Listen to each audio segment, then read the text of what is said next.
right, let's begin. So welcome everyone. Thank you for coming tonight. Tonight we'll introduce you to the project, what the urban forest is, what's happening with it, and who's involved.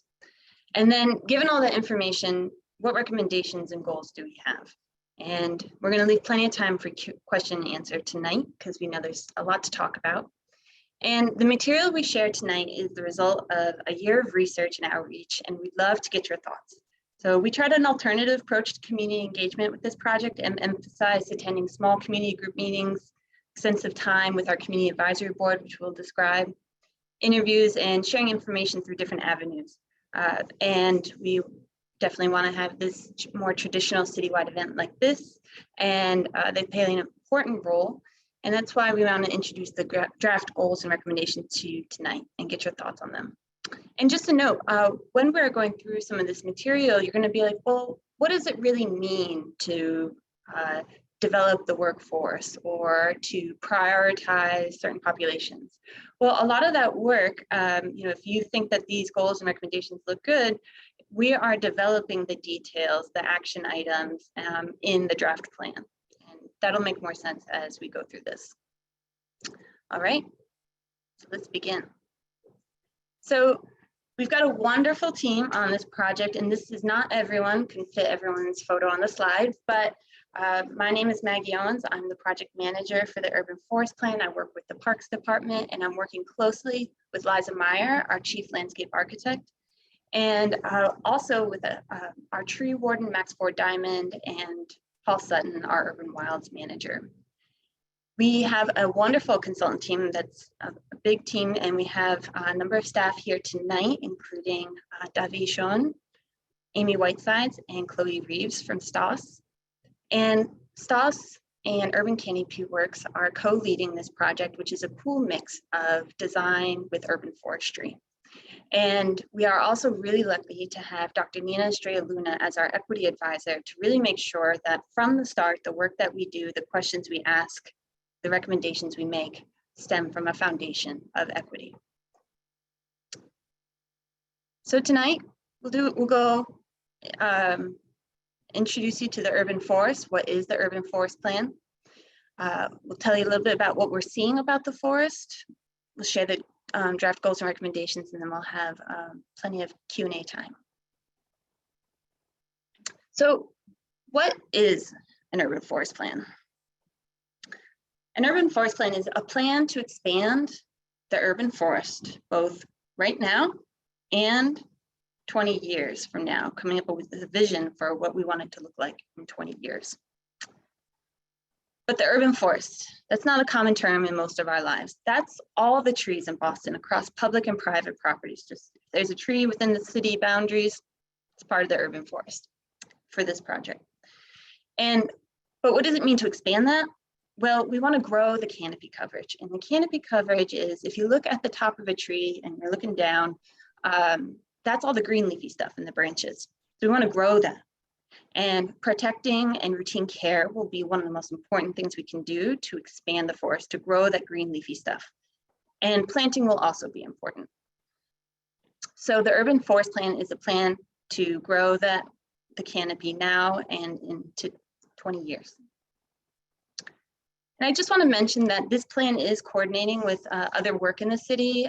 There's a lot of projects going on at any one time. And what's particularly cool about this project is that it's happening at the same time as the heat resilience study, the open space and recreation plan, and then we have the urban forest. So as part of an effort called Healthy Places, these three projects, planning for heat, trees, and open space, are sharing our findings and goals and recommendations to make sure that each project is speaking to the overlapping themes that they share.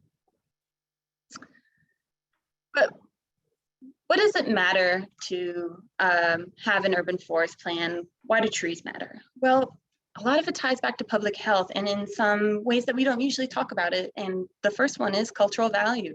There are some intangibles about trees and that we can't quantify. What they mean to us in our personal life, the different roles they might have in our religious practice or cultural histories, or any other reason, memories. But then there's other things that are more measurable, like the ability to lower heat and the better air quality temperatures that come from lower heat. They also capture rainwater as one tool in reducing stormwater flooding, and they provide wildlife habitat for our little creatures. But as we can imagine, that trees need to grow older. They need to get bigger to provide many of these benefits. And this plan is a lot about how do we get trees to grow old. So why are we doing this now? I think in some respects, people might have thought, well, we should have done this long ago. You know, we're already coming at this too late.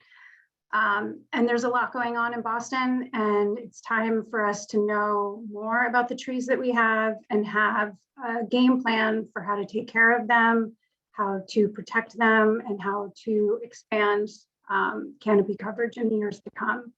I think we look at it as this could either be a time when we start to turn the ship to do a better job protecting and expanding the urban forest, or we may find ourselves in more of a time of significant canopy loss, and we don't want that to be the case. We did our first canopy analysis in 2014, and we're going to share, you'll see some of the data that's shared tonight is based on canopy analyses. We did another one in 2019. And those two studies really set the groundwork for this planning effort today. And it's also, you know, we know that planning for the urban forest is part of planning for climate change and resilience, as Maggie was citing with the Healthy Places work that ties several initiatives together. And above all else, we want to be doing the work to make sure that Boston is the most livable city possible for everyone.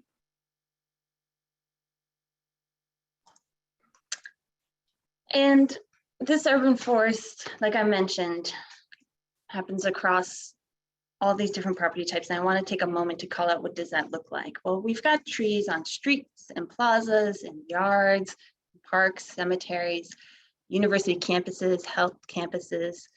And, you know, while this plan is being led by the Boston Parks Department, it is a citywide effort, and it's really a plan for the entire urban forest. So, you know, this is an exciting part about the project, that we're talking about all these different locations. It's also a challenge. There are varying levels of information, jurisdiction, different strategies for different property types, maybe different goals. So on lands where Boston Parks has management responsibilities, such as parks and city streets, we can take more direct action. For other property types, this plan needs to set goals that can help frame a conversation, inform new policies or regulations, and encourage stewardship.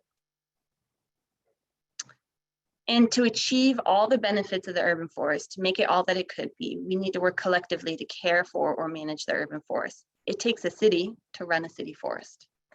And we'll spend more time later on in this presentation about how these different players help care for and manage the urban forest. So, something I know a lot of people are pretty excited to get into, some of the data and discovery. What are we seeing with the urban forest? So if that's what the urban forest plan is about, if it's about expanding this canopy, where do we start? How do we find the information needed to understand what's going on and where we could go? These are just a few data sources, community advisory board workshops, heat study research, the tree inventory and the canopy assessment. All these things have been really critical to pulling together the threads of what's happening in the urban forest. Much of this data is also available online. And just a note, it's been surprisingly challenging to understand, just by looking at data, why things are happening the way they are, like where loss is due to damage or removal through development. And that's why lived experiences, institutional knowledge, and other forms of information are so important to this project. Actually, some of our most important information and data. But we were fortunate to have funds for a public street tree inventory, which is very exciting. One of our sub-consultants, and you can actually look at our whole consultant team on the project page if you're interested in learning more. Planet Geo went out in the field, and professional arborists assessed the conditions of trees and also mapped empty pits and potential planting sites. Now that gives us a really helpful snapshot of the state of street trees now, and it's important, really important information for this plan. But we want it to be more than a snapshot. We're working to find ways to keep this information updated, because an up-to-date inventory will not only help us track progress, but it will also help our tree division in their day-to-day practices. And this is just one piece of the urban forest. We don't have this sort of comprehensive information for our park system. We do have fortunate to have some park partners that do track some tree data, but we also don't have this information for private property. And that's why it's also important that we have that canopy assessment. We can at least look at canopy coverage from the aerial vantage point and look across all property. And another source of data and discovery about the urban forest has been our community advisory board. 60+ people, we formed that at the start of this project, and it's pretty interesting with its 3 different bodies in it. We've got government staff in the intergovernmental working group. We've got collaborating partners, which are representatives from key partners and players such as nonprofits and institutions or engaged members of the general public. And then we have the Equity Council, which has been really fun to work with. That's composed of community members and representatives from grassroots, community-based organizations living or working from or in historically excluded and marginalized communities. We had a series of workshops with the Community Advisory Board to assess the urban forest and have been continuing conversations to help develop these draft goals and recommendations.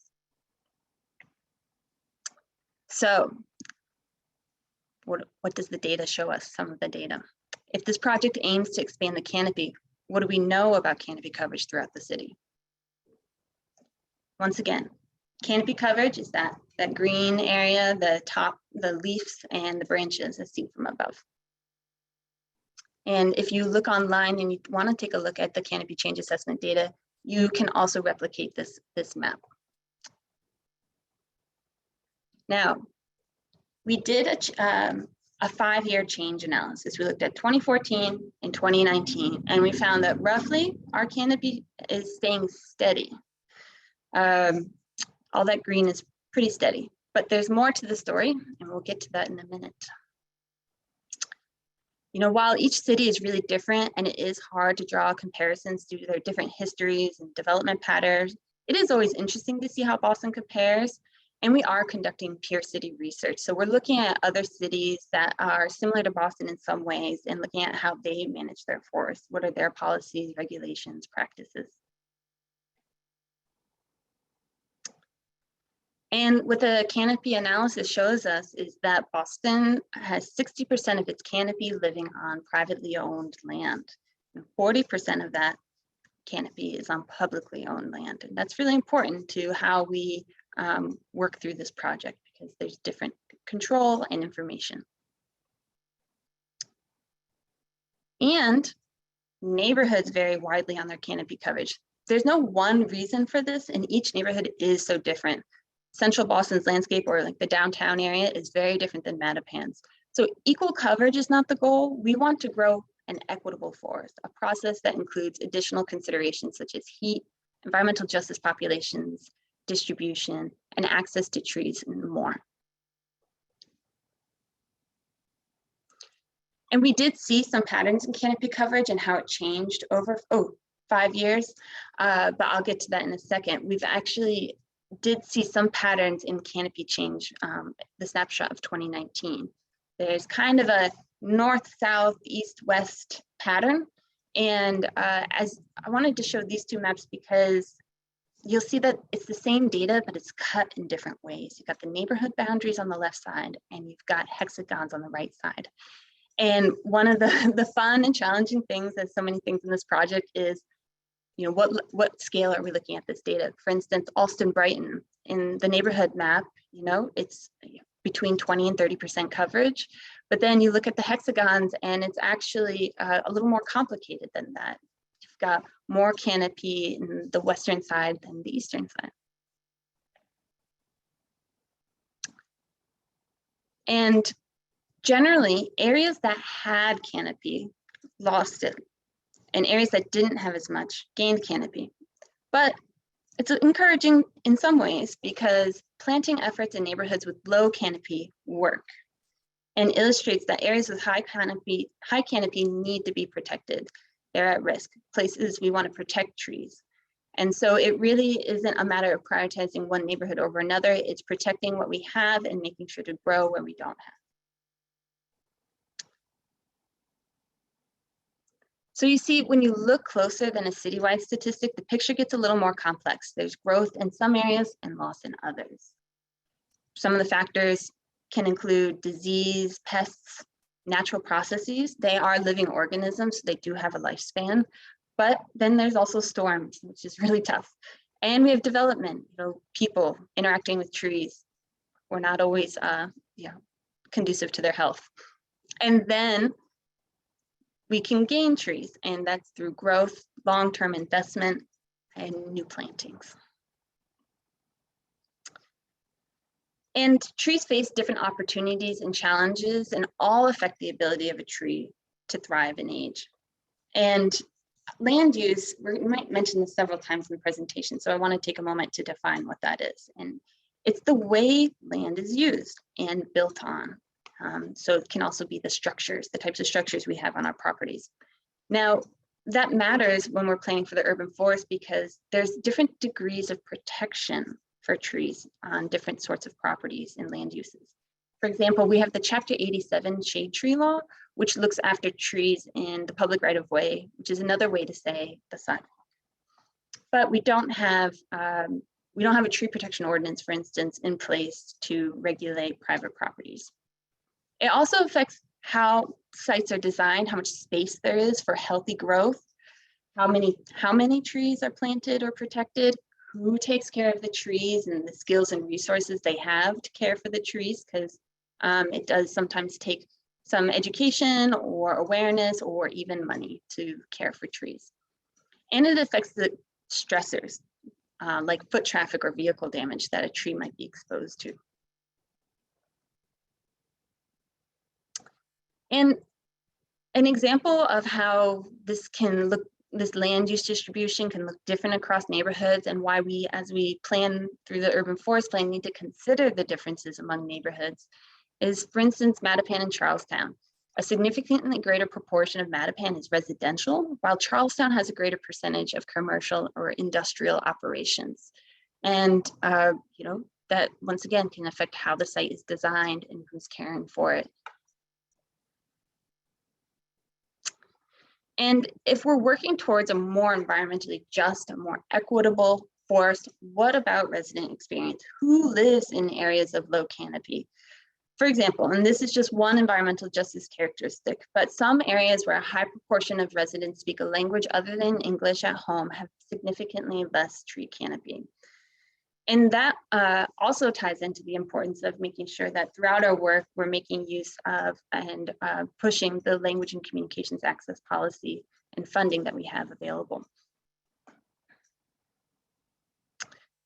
And the redlining maps of the 1930s, they're one point in history that's often cited in these conversations about environmental justice. These maps in the 1930s document, loan officers, appraisers, and real estate professionals, how they evaluated mortgage lending risk. Neighborhoods considered high risk or hazardous were often redlined by lending institutions, which meant that people were denied access to funding which could have improved their housing or their economic opportunity. And this was targeted towards Black Americans and also Hispanic Americans. And what we're finding in Boston is that redlining doesn't predict all the patterns or explain everything that we are seeing, but we are seeing that areas given the riskiest rating of Class D do have less canopy than other areas that were rated higher. And so this complex picture of inequity and quality of life has us continually asking throughout this project, how do we define equity and inequity? How do we know when we see inequities in our forest? How do we know when our forest is equitable?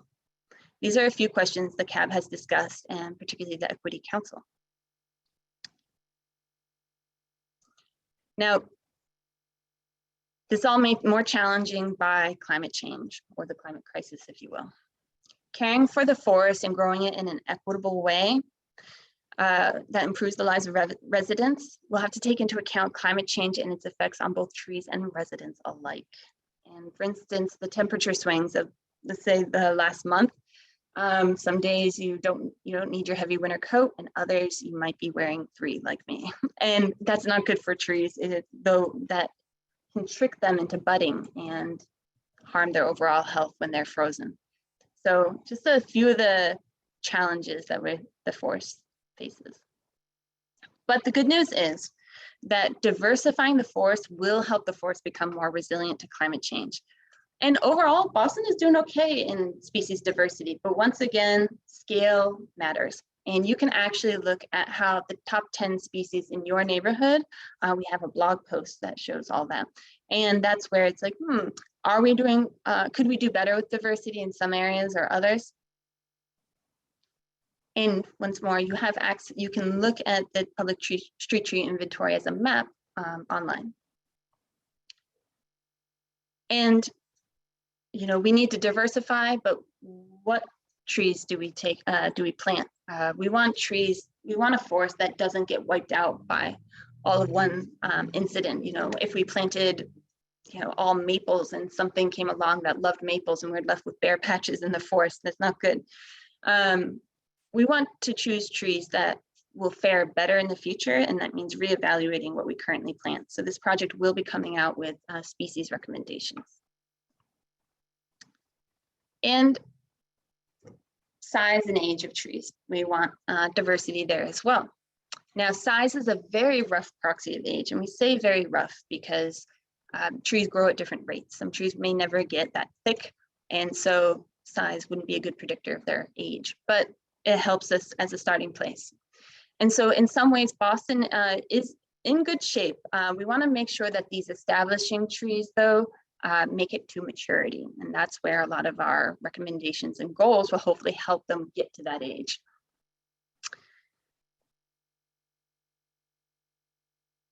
Now, to really get at the heart of what's happening with Canopy, that's where we're looking at all the different people and organizations involved in care and management of the urban forest. Before I get into those slides, I thought I would just ask if our chief, Mariana White-Hammond, would like to say a few words. I believe she may be in the meeting. If that works, great. If we want to just keep going, I can keep going.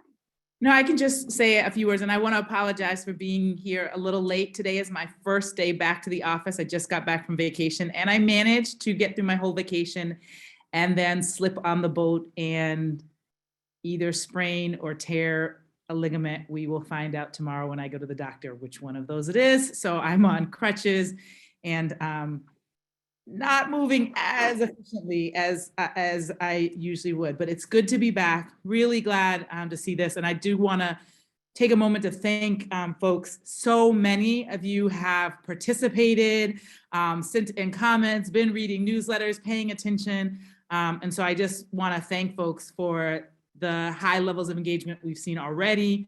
And I think, there are still opportunities to connect. I think that the first part of this report is making sure we get it out and really making sure that everybody is aware of where we are. And I want to note that there's a lot of hard work involved in actually moving the strategies that we'll talk about, and a lot of creativity that we'll still need to figure out how do we reach all those goals. So I'm just really excited to have this turnout, 150 people. I see names of folks that I know from different neighborhoods across the city, including where I live now in Dorchester and where I grew up in Roxbury. And I know that there's just a lot of investment around these issues. I know that many people who I've seen in other council meetings and other spaces really advocating for trees. So really glad to see so much engagement, and really this is an important part, an important milestone around getting the plan out. And then there's also all the work we'll need to do collaboratively to move things forward. We won't be able to get into all of the details, but I think that there's some of the things that folks have already expressed where we could do more work with other cabinets and start to have some other conversations, particularly around tree health. We've started to get a little bit of that started. So really great to be here, and I will let you go back to the presentation. But thank you all for showing up this evening, and for showing up before, and for the work we'll continue to do together. Great, thank you, Chief. And for those who joined after the meeting started, we are going to go through just one more section on care and management of the urban forest, and then we'll share some of the goals and strategies that are emerging from the planning work and the review of all the data that and the input we've received from the CAB. And then we'll talk some about planting priorities and next steps, and then we'll shift to discussion at the end. So continuing on, care and management. This Maggie mentioned this early on in the presentation, that the urban forest is the responsibility of everyone across the city. So this is a city-led project, but we know that when we're talking about trees, we're talking about trees on public property, we're talking about trees on private property, institutional property, and each of those has different stewards. Sometimes the stewards overlap, but sometimes they don't. The city and state agencies have responsibility for large sections of the urban forest, but 60% of the urban forest is on private property, and thus is managed more closely tied to the preferences of the individuals who manage those properties. And then institutional landholders like universities, hospitals play a significant role in this as well. And as Maggie said early on, tree loss is an event. It happens in an instant when a tree is cut down, or when it is damaged through, sometimes it's through construction activity or not taking proper care of it. But tree gains are slow and incremental in a process, and that takes time. So sustaining life in a tough environment, what does that mean? It means caring for and stewarding trees. It's everything from siting the tree properly, planting it in the right location, making sure it has sufficient soil volume to be able to grow the kind of root structure that it needs to thrive and stay alive for a long time. But it also is about urban behavior and making sure that we don't do things for short-term interests that negatively impact the long-term gains of a tree. So that can be, letting dogs use tree pits as bathrooms. It can be locking bikes to young trees. It can be snapping off branches because they're in our way. So what we want to do is make it possible for trees to grow to maturity. There's a lot of challenges that we need to be paying attention to: salt, construction activity, temperature swings. All of these things have an effect on trees.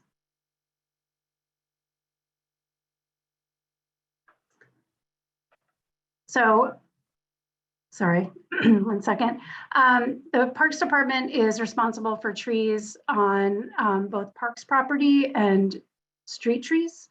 And then DCR has the same degree of responsibility for trees on state property, open space, and state-owned roads. And complementing the work that we're doing are projects by nonprofits and community groups across the city.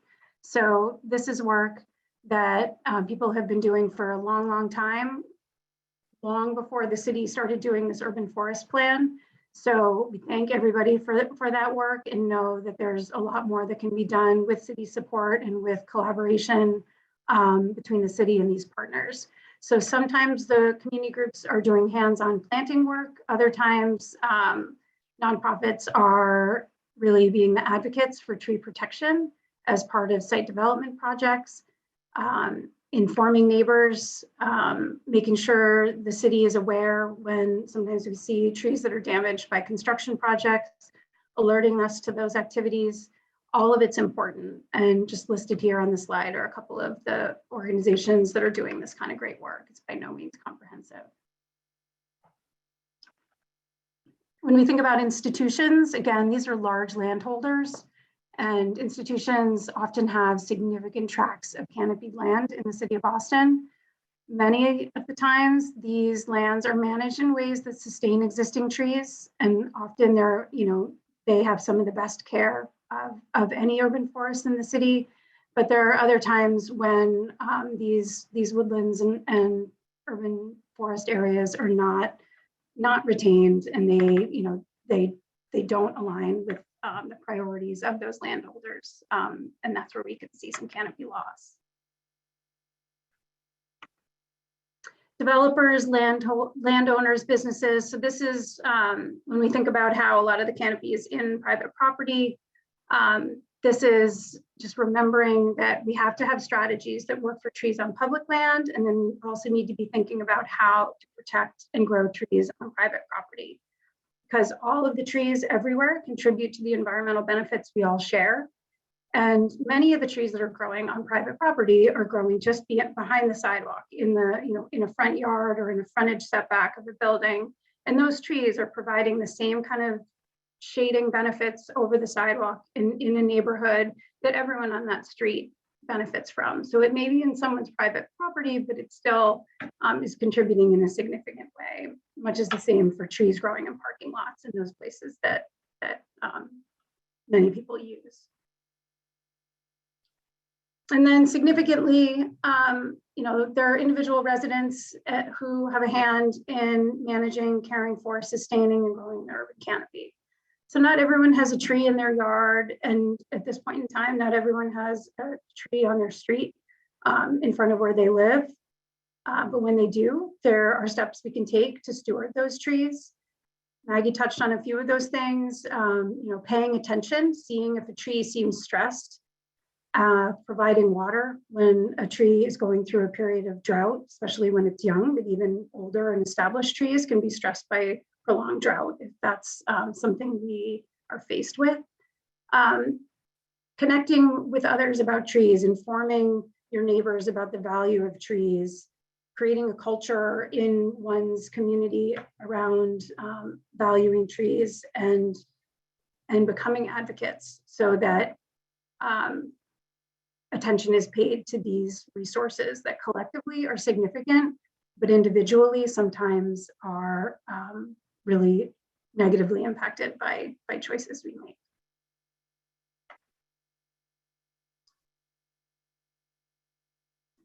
So we're going to run through the goals and recommendations and then share a poll with you.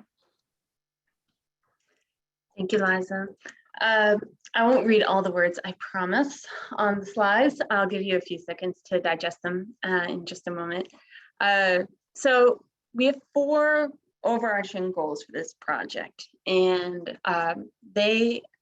everything that we come up with, the recommendations and strategies and that you'll help us revise, that will all hopefully plug back into these goals. And so the first one, equity first, sounds like a great one, right? But what does it mean? So we really, as we build our forestry program and take what we're currently doing and then also add in new things and opportunities, we want to make sure that the processes, practice, time, resources, that is being distributed equitably and focused equitably. So that means that, like, how are we developing the tree care workforce? Where are we planting or caring for, where are we prioritizing planting and care for trees? How are we conducting outreach, and how are we supporting existing community work? Those are just a few things. And I'll just pause here for a few seconds. This will also all be available online after the meeting today too.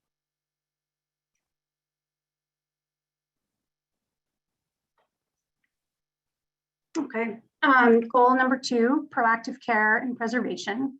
Ensure trees and tree canopy are proactively cared for. Makes a lot of sense, but it's probably the foundation of the work we need to do going forward, and is something that needs to happen immediately.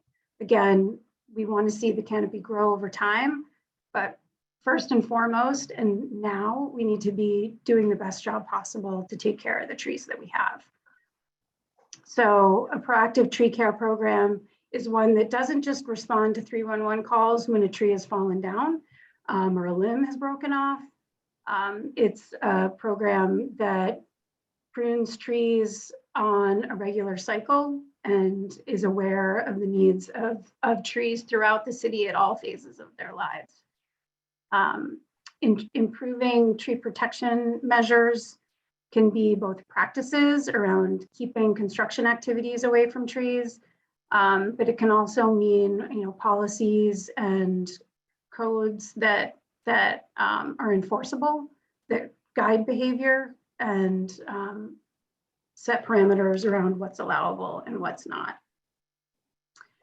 We want to be looking for ways to expand the tree care workforce because we know through experience it is very hard to hire for the positions that we have, and we need many, many more people doing this kind of work in order to achieve what we're setting out to achieve here. And part of the way that we can be successful is through improving data sharing and better communication, so that, this is, as you've been saying, this is something that is a shared responsibility. The city will do the part that we can do, but we're also going to really rely on partners to help with trees that are beyond city property. And we want to make sure that the work we do is based on community-driven processes. So we want to make sure that community input informs the work that is done. And we're aware that there's a desire for better communication, clearer communication, better explanation of what decisions were made and why, and pathways for input. And so as we develop this urban forestry program, we're thinking about how can the community have an active role in the way the urban forest is shaped, and especially since the urban forest happens across all property types. So, it's one thing to also think about how do people participate in governance, but what about other types of situations? So, how can we be transparent with our communication and accessible with our communication about what's happening with the urban forest? And we can make sure that everyone has access to the best information and has the right tools to care for and manage the urban forest and advocate for their desires. So one of the pieces is also to create and maintain an urban forest website to facilitate partly that process.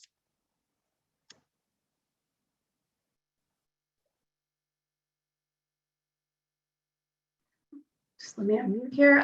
So goal number 4, ensure that trees are prioritized and valued. So increase awareness and buy-in regarding the importance of trees in Boston across the public and private sector. So this is essentially saying that trees need to be valued in all decision-making, in all types of work that we pursue, in order for us to be able to be successful again in retaining the trees we have, allowing new plantings to grow to maturity, and not see trees that are in existence now as easily replaceable. We know that they're not. We know that it takes decades for new plantings to achieve the same level of services that mature trees provide. So we need to treat them with the care that they deserve so that they are retained and can, by the time they finally reach maturity, deliver all of the benefits that they can. So this involves more engagement. We're doing some of that tonight, but we know the work will continue on. And we hope that those of you who are in attendance tonight will, make others aware of this planning work so that more and more people can become engaged. It involves coordination across city departments and agencies so that the work of one department isn't pitted against the work of another department. We want to see projects that have shared goals work through the process of protecting and expanding the canopy together, not see it as we have, if we want to make a roadway improvement project, that shouldn't come at the cost of trees. If we want to expand housing, that shouldn't come at the cost of trees. We need to look for ways to have both because it's important that we have both. All right. And let's have our first poll, if you don't mind, Christine.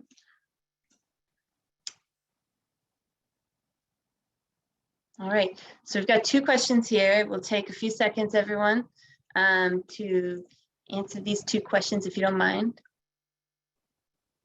And we'll have more time to discuss in a few minutes as well.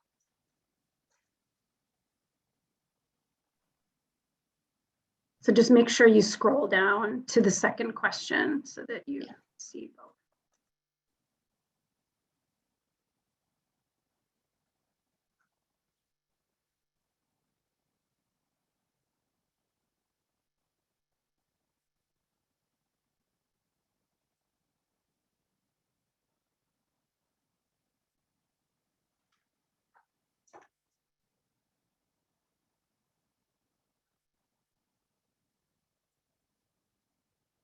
We'll wait another 30 seconds.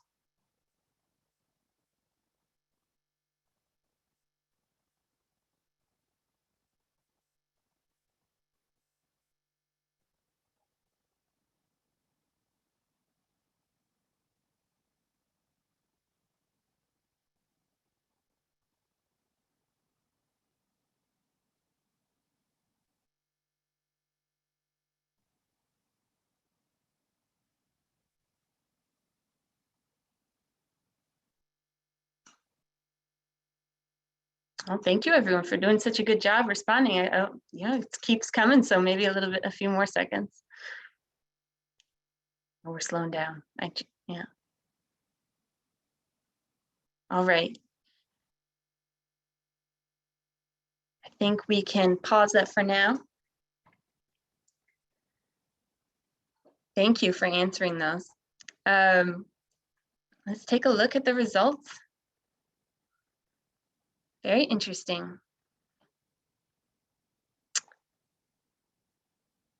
Yeah, so target tree planting and care in equity focused areas is one of the top responses for something that people are excited about. Something that seems people maybe are a little less excited about, which I don't blame you, is create an urban forest plan website. But other pieces include a proactive tree care program, focus on protection of mature trees. That's all very interesting, but something that maybe you're thinking is hard to implement successfully. Adjustments to the development process. Yes, that is a sticky one. There's a lot of moving pieces there, a lot of different policies and points of intervention. Yeah, that will be tough.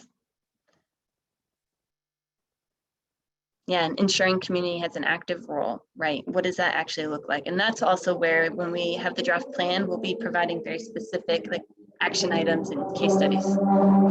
Pardon the motorcycle. Well, thank you so much for sharing that. And we're going to take this into consideration as we review the goals and recommendations.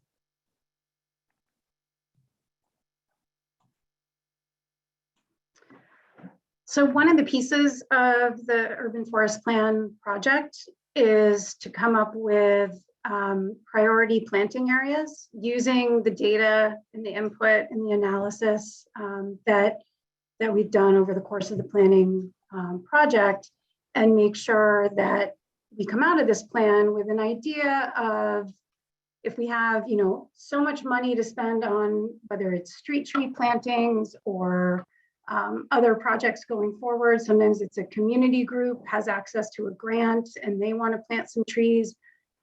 Where should we prioritize? You know, I mean, the short answer is we want to plant everywhere, but we know that we can't plant everywhere all at once. And we've done a lot of work to think about, okay, if we have to be strategic and roll this out, because we can only put so many trees in the ground each year as the Parks Department, with the funding we have and the staffing we have to track those contracts and make sure the trees are cared for. And we can only do so much work on the back end to water those new plantings and so forth. We have to be quite informed and thoughtful. And this prioritization work is still in process. So this is, you know, something that will be refined as the plan document is developed a little bit further. But I'll share some of the current thinking. Across this year, what you're seeing here is Charlestown, and these are representative maps of the kind of analysis that we can incorporate into a prioritization process. We can look at sections of the city that have less than 10% canopy coverage. If you remember back to the beginning, that there are some neighborhoods entire neighborhoods that average out to have less than 10%, but then within neighborhoods, there are, in almost every part of the city, there are pieces of those neighborhoods that don't yet have 10%. So identifying those, understanding the distribution of environmental justice populations, which again, much of the city is considered an environmental justice population area, but there are some areas where we have a greater density of environmental justice criteria overlapping. We can look at heat event hours, which is an analysis that's coming out of the heat resilience plan, and understand where the hottest parts of the city are during the daytime, during the nighttime, and see what we can do to contribute cooling those areas through canopy. We can look at the historically redlined areas and make sure we're understanding if we are doing what we can to address the disinvestment of decades ago that has continued through time. And then we have to look at feasibility of planting sites. You know, what is it that is going to make it possible to put trees in some parts of the city? If we're doing street tree plantings, we need to make sure the sidewalks are wide enough to accommodate trees, because we don't want to put them where it's too tight so that they end up pushing up the sidewalks or creating a place where they don't have enough space for people to pass an accessible walkway. We also want to make sure that if a tree is planted in an area, that it's going to have enough water that comes into that tree pit for it to be, for it to survive. And if we can't make the tree pits big enough, they aren't wide enough, they won't collect enough sidewalk runoff to give the tree sufficient water to survive. We'll also be looking at land use, which Maggie touched on earlier, and open space, these places where some parts of the city, we may have an easier time adding trees. You know, parks are obviously a great place to plant trees, and we always plant many, many trees as part of every capital project. But there are also times when places where we can't add trees, where certain park programs are not compatible with trees, like a ball field. You can't put a tree right in the middle of it, and so on. So we have to look at those locations and be strategic and thoughtful about where we do that going forward. Another way to think about this is, yes, these are areas that can be informative to look at for planting programs, but they can also be helpful for understanding the value of the trees that we already have. You know, there may be existing trees in some of these places that are priority planting areas. And in those cases, those can become priority protection areas. You know, the places where we have a tree already, that we should do everything we can to make sure that tree stays. These analyses can help inform developers to see the opportunities within their sites for adding trees. It can be informative to community groups and partners to organize around areas of concern and advocate for new trees. So I think there's a lot of ways we can look at these priority planting maps to both inform work, but also to help us understand the lay of the land in the city a little bit better.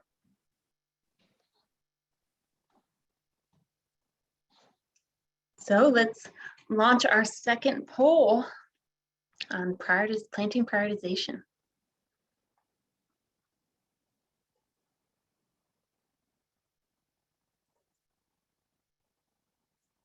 So, where is it most important to prioritize tree planting? Which of these kind of considerations?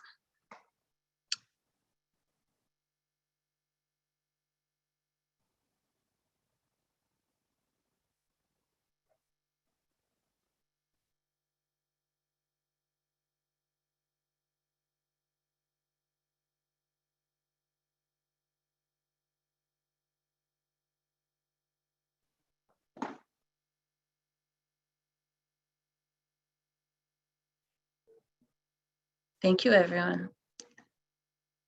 Take just a little more time.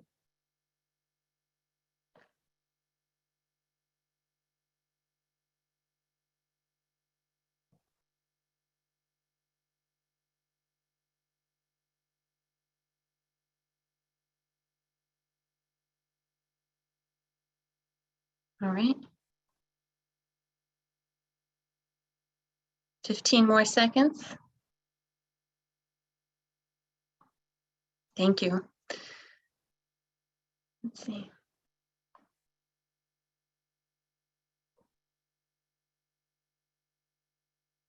All right, we've slowed down. So let's end the poll here.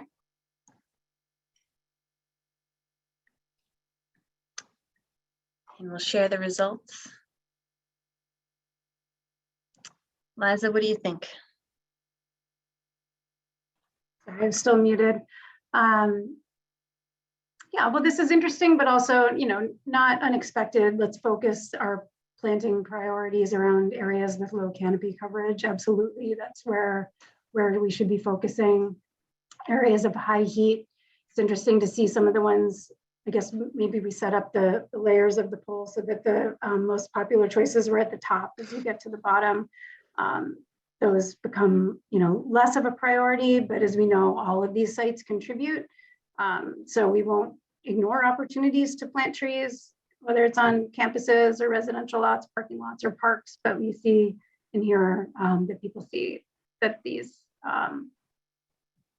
those at the top of the list, low canopy areas, high heat, environmental justice communities, formerly redlined areas, and empty sidewalk pits are the top priorities.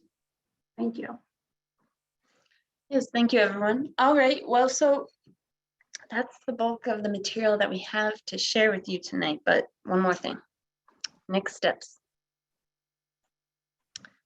So just to recap, as we've mentioned a bunch of these things, if you're interested, what can you do right now? What's available? What actions can you take?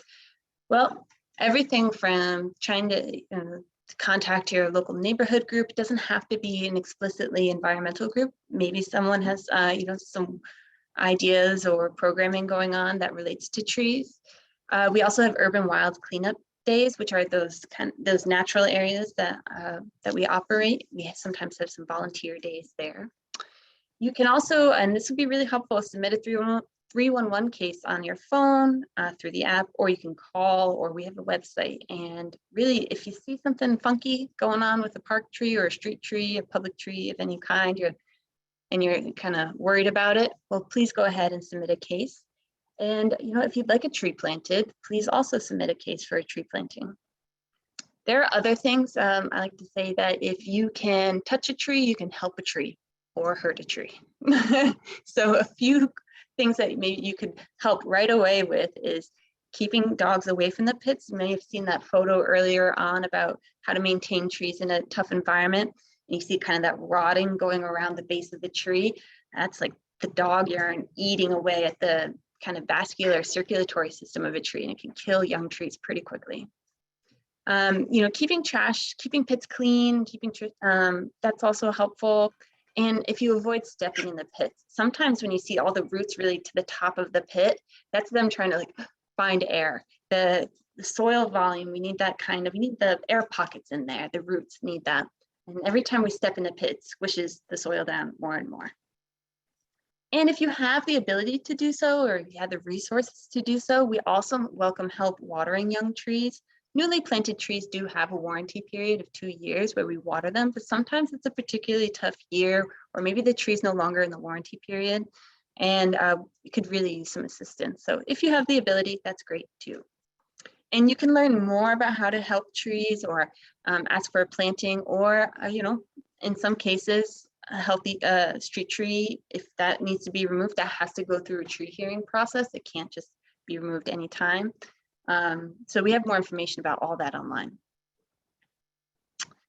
But what comes next? We're trying to get more feedback on the goals and recommendations. How do they sound to you? What direction should we be going?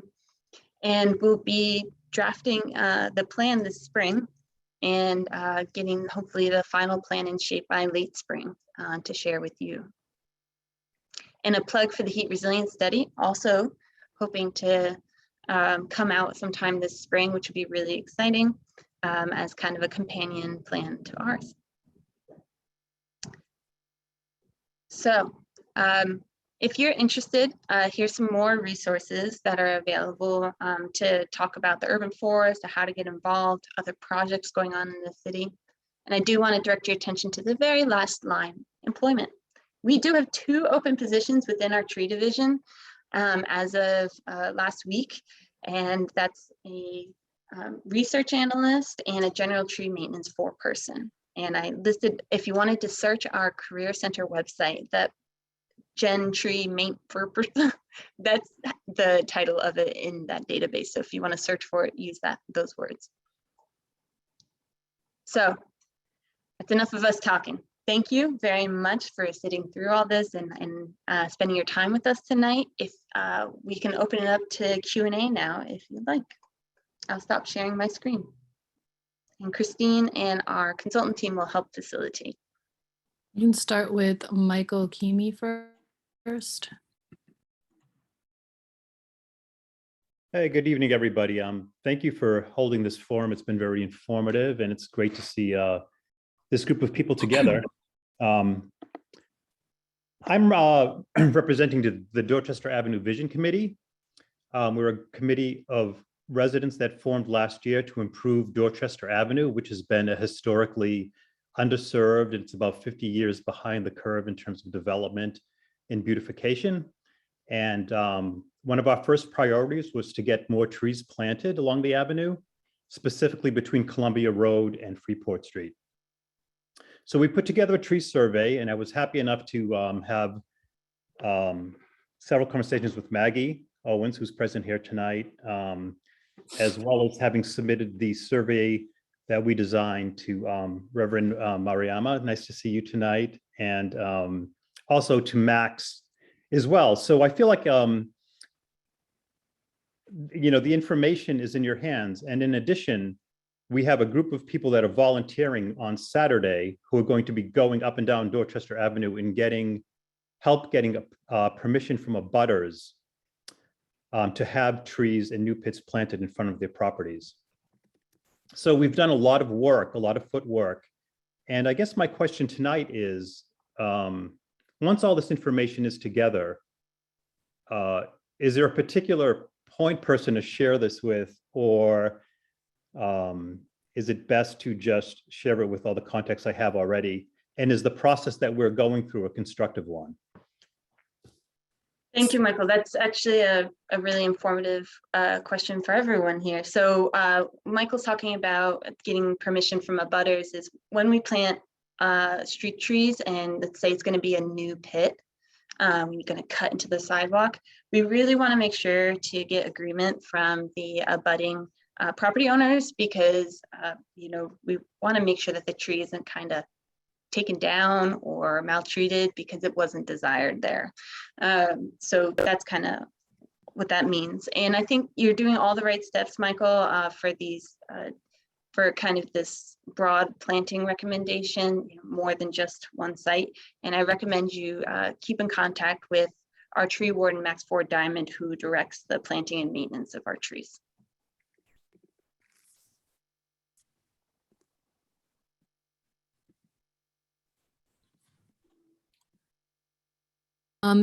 Carol, you can unmute yourself. Thank you. So we have a number of people in our neighborhood who are interested in trees, but we have not harnessed the energy there. And I would love to be able to do something for Arbor Week or Arbor Day, even scheduling a walk in the park or a tour of the street trees, if there was someone to help us figure out an event. We just need someone to take a walk with us and say, see, this is what's happening. This tree is doing well, this tree is doing poorly. Here's what can help, here's what will not. Is there someone who would be available for that? Or even someone who could help us plan an event? Yeah, I thank you for your interest. And sorry, go ahead. No, I think that, Carol, you're raising a point. I think the other question also was raising a point that I just want to be transparent about, and I think I can be sort of most frank about it. I mean, I think that part of the challenge is that we have 2 arborists for the city of Boston, whereas Cambridge, I believe, has 6. It's a third of our size, and it has 3 times the number of people. And so I think that I just want to keep it real with folks about where we are and what we are trying to do to address that. I mean, I think that the reality is 2 things. We haven't always had the resources to hire people, and even when we do have the resources to hire people, we have a pretty hard time attracting them to live in the city of Boston. I know of an instance where we got a great candidate, even it was a person of color that has worked on trees, and they were not willing to move from Worcester to Boston, given the cost of living in Boston. So I think that right now our focus is really on actually growing some of our own. We're launching a program in May, which is based on a green jobs program in Philadelphia called Power Core. You can look up, they do really great work. They have an urban forest training program, and they specifically focus on young adults 18 to 30 in Philadelphia, predominantly Black and Latinx young folks who do not usually get tracked to be arborists. They do not usually hear anything about tree maintenance, and so they do not know that that is a career path that's open to them. And so that program will launch in May, and that's going to give us some more folks who have the ability to train and do some support on it. But I want to be honest that we've got some structural challenges here to address these things. I know people have talked about getting trees. I finally got my tree pit after 3.5 years of waiting. I woke up, they came a little bit before 7, and I was about to get upset that somebody was drilling before 7 a.m. But then I saw that it was people drilling my tree pit, and I said, I do not want to send them away. So yes, you're 10 minutes earlier than what you are supposed to do under the ISD regulations for a jackhammer, but I'm gonna keep my mouth shut and be thankful that the tree is finally coming. So I just want to be honest that as folks are raising this, that there are real structural challenges. We are doing our best to address them, and we are coming up with some real solutions for them. And they will not all manifest tomorrow. And I know some of you guys who have been part of the 1% for Parks movement. I just want to let you know that if we got 1% of the budget, I know where I would spend it tomorrow. And there's a lot of ways that we could be doing that to really make, to lift up and prioritize trees, because there are some challenges. And we want to empower folks to do things, but when it comes to street trees, because there's so much infrastructure under them, electrical, water, high-speed internet underneath the street, that requires a level of training that, quite frankly, I even don't have. But I do think, point taken, that as much as we can empower people to do what Dorchester is doing, and they are literally doing it in my neighborhood. I live off of Dorchester Ave between Columbia Road and Freeport Street. And I know how few trees we are. We are literally in a heat island. We are also in the loudest part of the city because of 93. And we are also, for those of us who walk to the JFK train station, in a good cold day, we can literally taste the pollution on our tongue if we open our mouth on the walk to the train. So there's a lot of need to do the work. And we do, Gretchen, I will let you know that we do have in our budget upcoming, we're asking for the tree division to have an elevated position and some more roles. So we are trying to address it, but I just want to be honest about, we know that where we are is unacceptable for where we want to go, but we will need more resources and we'll need more people to get there. Great, thank you, Chief, and keep up the good work. I will contact Speak for the Trees and see if they can help us too. Davi, do you want to read a couple of the questions you have? Sure. I think we've been trying to answer a number in the chat, and we are recording everything in the chat. So maybe we can take one more person. There's a number that have their hands raised, and then we can Sure. take one from the chat. Sarah, you should be able to unmute yourself. Hi, can you hear me? Yes. Okay, I'll try to be brief. Thank you for doing this. I was wondering on the intergovernmental working group, which I was trying to find who the members are and have not been able to. Is the state a participant in that, or is it just city departments? Sure, yeah. In the website, some of the formatting of our website, sometimes it's annoying. It's a drawer that you click on and should have in parentheses like the acronym on who from which department is there. And we've got city departments, and we've got authorities like Boston Housing Authority and Boston Water and Sewer Commission, but we don't have a state on there. But let's see, collaborating partners, we do have other big organizations as well on that one. And while I have thank you, while I have the floor, yeah, the state DCAM, for example, does projects in this city. I know DCR is more the park agency, but there are other state entities that would be good to get on board. And wondered if you could elaborate on I think it was goal 4, make adjustments to the development process that support retention of existing large trees. I hope there's a time frame for that and a real commitment by some of the regulatory authorities, because there is a lot happening while we plan and talk about it. Yeah, I'll jump in on that one, and then others can add as well. I know that there are a few different paths that need to be followed in order to see a change in how trees are accounted for and protected and expanded through the development review process. Some of that may be through new ordinance and regulations, right? New rules that people need to follow, and those rules could fit into the development rule process, like into Article 80 or small project review.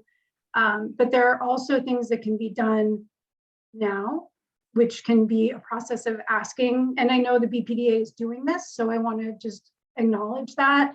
It's asking developers to do a tree survey to account for the trees that are on their property, to be clear up front that we want to know what trees are being taken down and why, and if site plan changes can be made to better protect trees, and then to talk about how to mitigate tree loss, both in terms of stem count of how many trees are being replanted and how many inches are not being accounted for in the replanting of new trees, right? So if somebody takes down a 20-inch tree but replants a 3-inch tree, there's 17 inches that need to also be, that's just of the trunk, never mind all the canopy, right?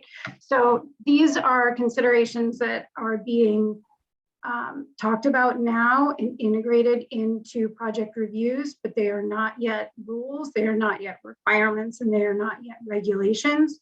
So until we have things that are rules, it's still more about advocacy and education and encouraging people to do the right thing. So both of those things need to happen.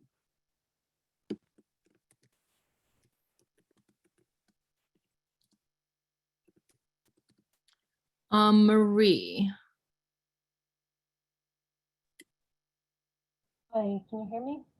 Yes.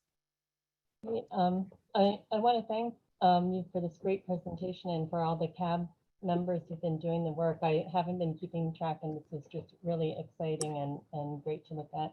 I have just a few comments. So in looking at the planting priorities that you presented, I was thinking a lot about neighborhoods that don't have a lot of canopy cover. And many times it's because there's that hostile environment, like the tree pits are bad, the use isn't conducive for tree health. So my question is around how to ensure that the planting focus in those areas yield those long-term outcomes that you're looking for. Like, for example, will it come with better than just the standard contract care of the 2-year, replacement? Because if not, it might not yield the outcome that you want. And would the plan come with more money, to either enhance soil structure or widen the pit? So that's one. And then I was curious about how granular that you're going to be looking at these areas of cover versus no cover when you're talking about Alston Brighton having those wide ranges. Just curious about how you're looking at that. And then I saw in the chats too the question about private property removals. And I'm wondering if a tree ordinance is going to potentially address tree removals on private property. And lastly, just curious about urban wilds and how the plan is going to address trees there. And lastly, just want to say, I really hope that this will come with a good case for more investment in the urban forestry of the city. And maybe with 135 people still here, you'll have a lot of people asking for that money when it comes time. Thank you.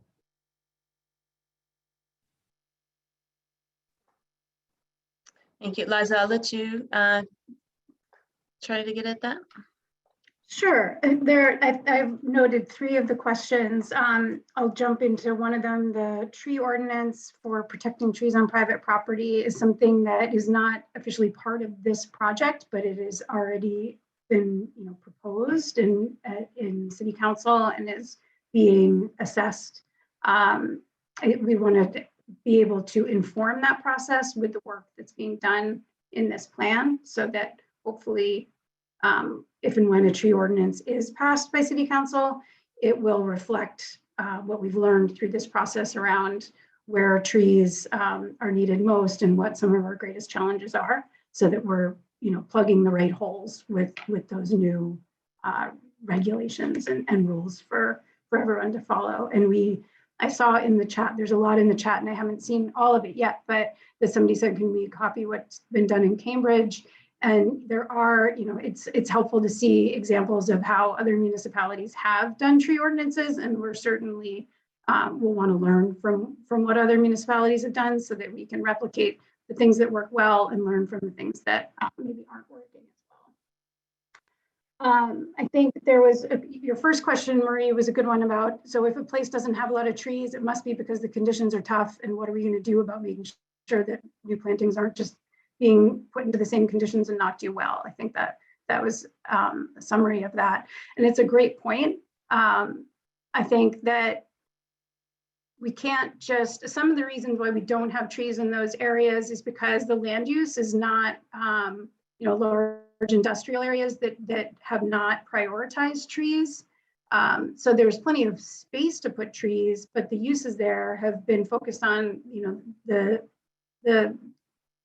property has been designated for other uses rather than trees. So I think in some cases, it's not that they're going to be overly constrained, but that we need to change the conversation about how those lands could be used for more than one use and add trees in places where they haven't been before. I'm also hopeful, and we've had a lot of conversations both with our CAB and with partners who are interested in adopt-a-tree type programs, that we can build a constituency around tree care that goes beyond what the Parks Department can provide.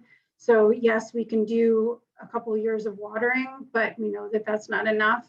And there's examples in East Boston, for example, of community groups taking on watering and making that a priority and a community activity that people feel a part of. So I think there's models, and I hope that we'll identify more of those models and that successes in some parts of the city can be replicated by groups elsewhere. Maggie, do you want to take the urban wilds question? I don't think Paul is here tonight to answer it directly. Sure. I think, Marie, could you repeat the piece about urban wilds? Was that in connection to the tree protection ordinance?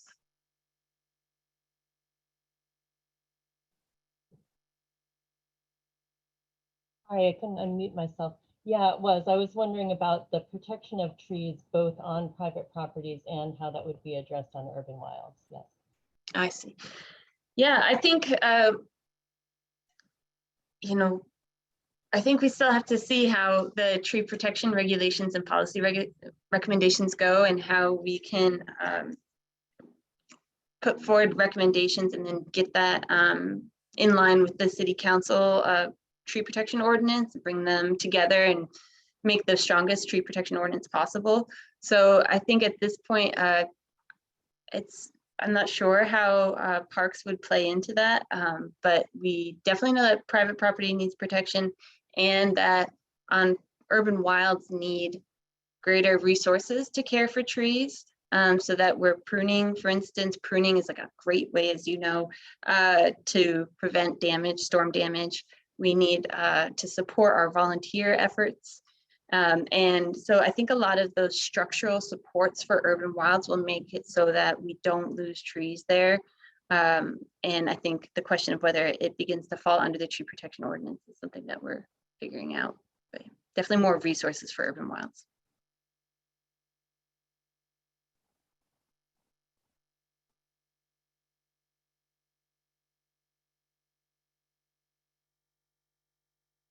We have Charlotte next.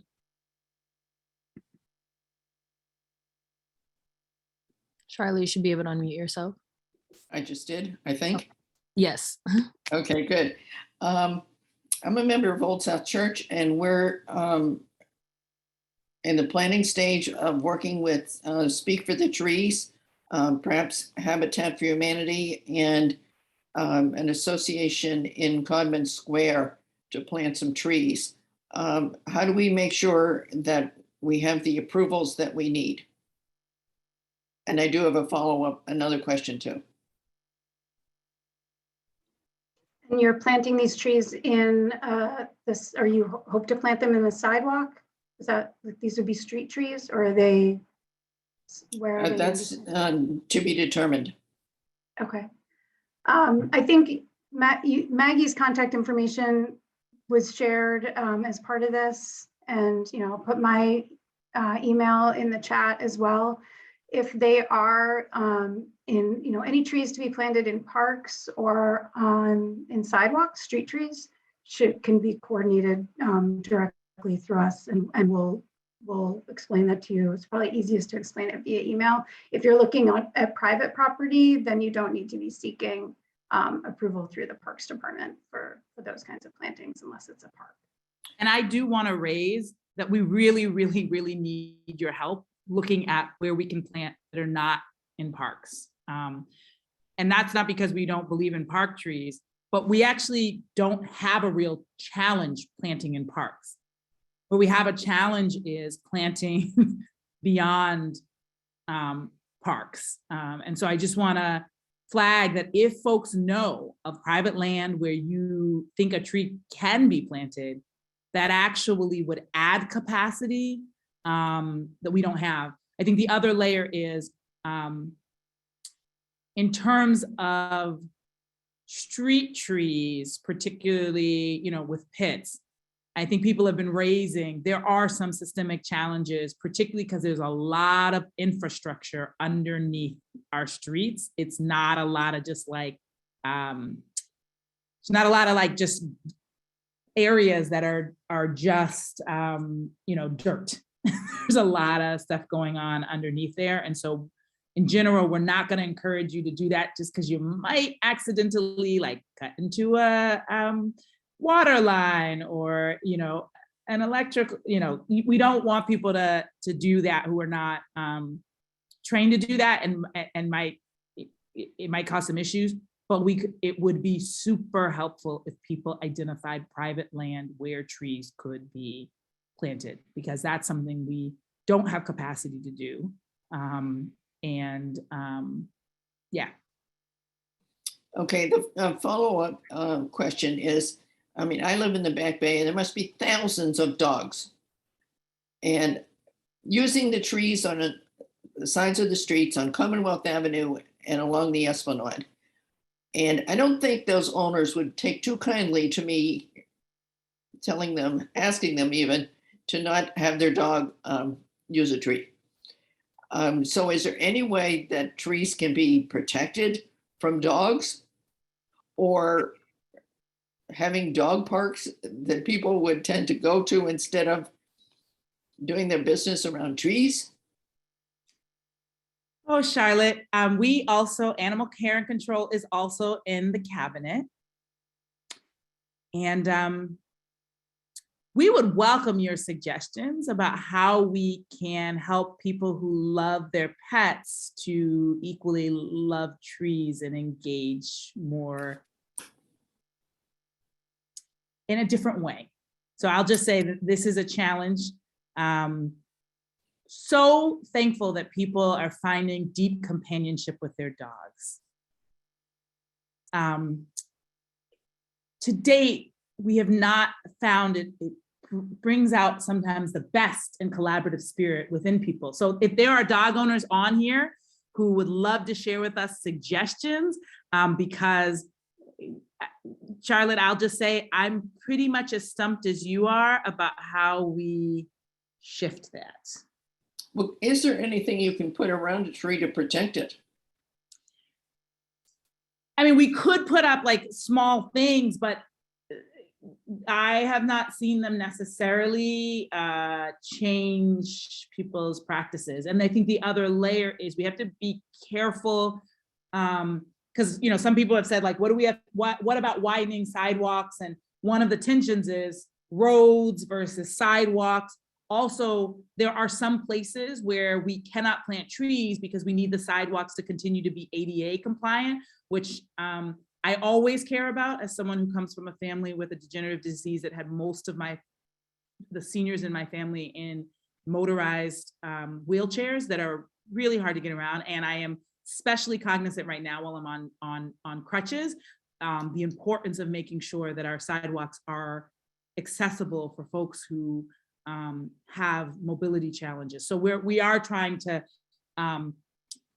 shift that. And maybe we could create a little marker that would remind people that, I do sometimes wonder if they think that the P doesn't affect them, but I don't know if anybody else, people do that in my front yard, and I have a section where I can't get any flowers to grow because folks think that their dogs are watering my flowers when it's not what's happening. So I think, PSAs, we're open to trying things. And what would be really great is if there are people on this line who are dog owners and tree lovers, we would love maybe we could have a special focus group for like, what do you think would be effective? Because people feel strongly about their dogs, and we would want to think about how the messaging would actually be well received. Well, and can I make one final point? On your survey questions, I think you might get better feedback if you'd ask people to prioritize 1, 2, 3, 4, 5, whatever, instead of just clicking anything that they like. Point well taken. Thank you. That makes sense. Thank you. That's it for me. Thank you very much. Thank you, Charlotte. Thomas, you are next. You can unmute yourself.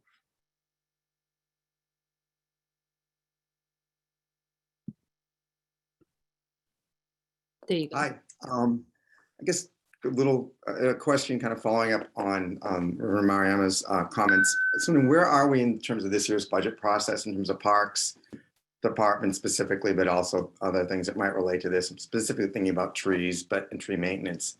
And the other thing was in terms of all the money that the city's getting, the federal money as part of the COVID relief packages, is it possible that any of this money could be used for the goals of this project or set aside now? And when some goals are achieved or agreed on, they could be used for that. Thanks. I can at least tell you that we've made the pitch, and the budget process is in full swing. There were a series of sort of open spaces for people to share their thoughts on budget priorities. I know folks, showed up en masse around Cranes Ledge. One of the things that didn't happen is there wasn't a lot of engagement from our most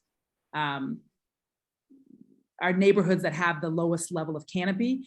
So I wish that had happened more. But I think that there will still be opportunities to engage in the upcoming budget process. And maybe one of the things we can do is, I think many of you are on our email list. If you're not, please go ahead and sign up. We can at least make sure that we send out so that you're aware of when those upcoming budget conversations are happening.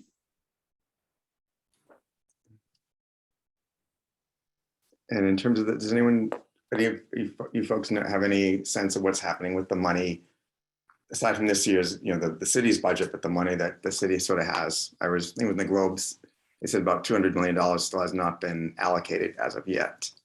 So I don't know if there's any thought about using that for some of these goals, or. I can tell you that I submit requests. Okay. What I'll say is my job is to fight for the money. And I try to be good at my job in that light. And it always helps to have public support. It certainly makes it easier to make the case. Okay, great.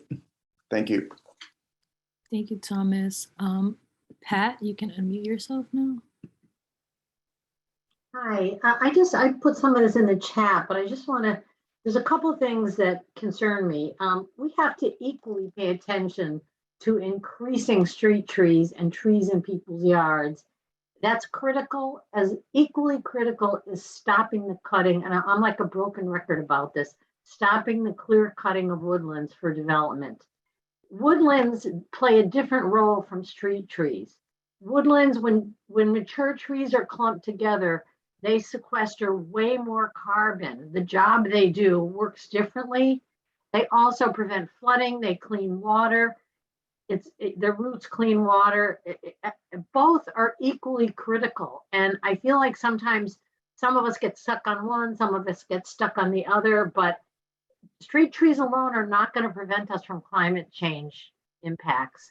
We have to protect our woodlands. And I wondered if Paul and Nick from the Parks Department are being engaged in the planning around the 35 urban wilds, because Paul has been amazing over the last many number of years that I've worked with him.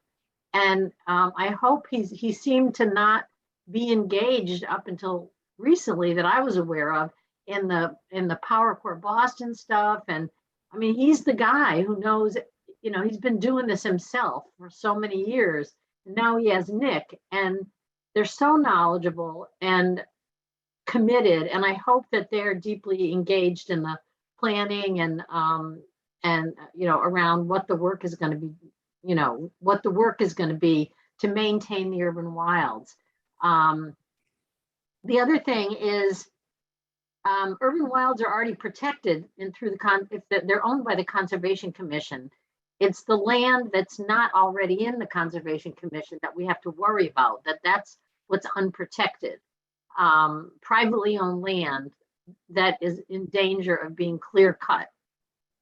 Anything that's already in conservation is safe. So, even the idea of planting trees on private land is a great idea, as long as somebody's not going to eventually, it's on private land, they can cut them down whenever they want, unless there's an ordinance preventing it. So I know I say this on every meeting, every time, but protecting these large groups of trees is as important as reducing building emissions and all of that. And I'm not taking away from the importance of street trees. That's also important. But anyway, let's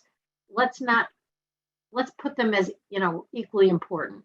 Thank you for letting me ramble. No, it's good to see you, Pat. I agree. Paul and Nick are amazing, and they have they're great to work with. I'm very lucky. And they have, Nick joined only recently, but Paul has been on the core project team for the urban forest plan since the beginning. And as Power Core has kind of developed and the green jobs work has developed, he has been a part of those conversations, but things still are continuing and to build. So it's always a matter of just staying in the loop and, coming up with the next idea and solution. So, I think you get at exactly the challenge with this project is pay attention to everything, like street trees, private property, parks, it's like everyone. And that's where it's like really important that we have all these different players, because that will help keep the focus on all those different things. So I totally agree. We need to look at it all. And there's just different functions that different trees serve. And it's important to look at all those different things, and make sure we're protecting it all. Yeah, agreed, totally. Great. So now I have Joanna's iPhone. I think we're at 7 o'clock, so maybe this will be the last question. Hi, thanks, Maggie. We have two other people, Maggie, if you want to let them after. Okay, sure. Joanna. Can you guys hear me? Yes, you're good to go. Oh, okay. Well, great presentation so far. Thanks for all the hard work. I have a question about the private land situation, because I think that's a really important part of this puzzle. And I've been asking for a while, how much of this private land, where 60% of all of our trees live, is managed or owned by the city? Because if a lot of the trees that we're losing could be saved because the city either owns them or manages them, it seems crazy to me that we would wait for an ordinance to be finished before putting out some sort of moratorium on the cutting of private trees that are owned or managed by the city.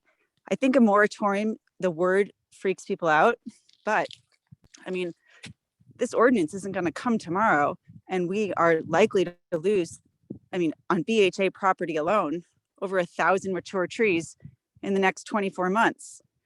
So I do think that while the ordinance should continue to be developed and will need time to get ironed out, there needs to be some sort of protection in place tomorrow while we do that. And I think that going after or targeting the trees that sit on Boston land, Boston managed or BPDA owned land, should be, given like can't cut them down until this ordinance is done sort of ruling. I don't know how you do that, but I'm curious, would the parks support that effort? Because I know a lot of people that would initiate it and get the ball rolling, but would the parks support us on that? So while we will write this ordinance, can we have some sort of moratorium on the cutting of trees that the city of Boston has the ability to protect and the obligation and responsibility, in my opinion? But that's it. Thank you. And thank you for raising that. And, it's important to continue to raise it. We know that this is an issue that it's an issue now, right? There are projects where this is an issue now. So while we don't have an easy answer or a straightforward answer, Maggie and I can't sit here and say, yes, that's what we're going to do, or no, that's never going to happen. But it's important to raise the issue and continue to put it on the table. And so thank you. All right, we have one more person, Caroline.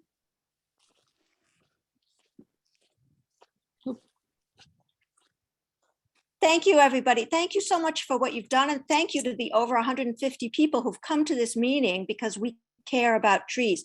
I have a direct action question. That is to say, when we see a group about to cut down trees on state land, on city land, on street trees, developers sometimes just go right for them. Whom do we call? Not all of us have Ryan Wood's direct number. So who do we call to make this bad thing stop? Because once that tree is down, it's gone forever and we have no more recourse. Thank you so much.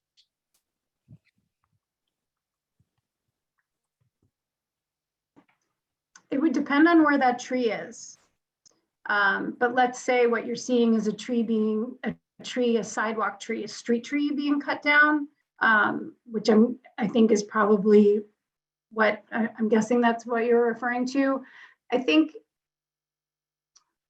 if you don't have Max Ford Diamond's contact info, he's a good resource for someone to reach out to right away, and we can make sure that that is available. Some people have permission to remove street trees. So I think the first question we would find out is, if somebody has permission to remove a street tree, they've gone through the a public tree hearing, and they have a letter from the Parks Department that says, I have permission to cut down this tree. So if someone doesn't have that and they're taking down a tree, then they haven't followed the proper process, and there are repercussions, and they're required to comply with Chapter 87, the law that protects public shade trees. So we do follow up when we find out about those incidents. In any case, the best thing to do is to reach out to, you can reach out to me, you can reach out to Maggie, you can reach out to Max. Carrie Dixon, who is our executive secretary for the Parks Commission, who oversees the tree hearing process. is another resource, and we'll know if people have permission or don't. So there's a lot of people who can help track that down. And then if need be, we can put a stop work order through ISD if somebody doesn't have permission and is causing damage. And that's something we've also done before.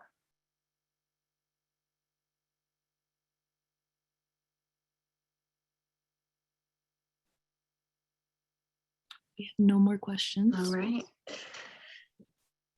Thank you everyone for a great Q&A session. And I know there will be there's more conversation to come, because when this plan is published, it's not the end, it's only the beginning or continuation of what's already been started. So I really appreciate you spending time with us tonight, sharing your feedback. And I know that we'll be in touch as we go forward. So I wish you the best rest of the night, and take care and enjoy this spring weather we've got planned. Yes, Take thanks care. everyone. And I know there were a lot of comments and questions in the chat. We'll make sure we copy all of that out and retain it for our records as well. So if we didn't answer your question out loud, we still will have that.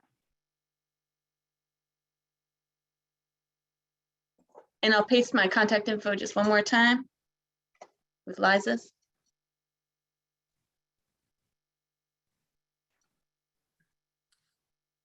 And Louis, we can definitely follow up. You've got fast fingers.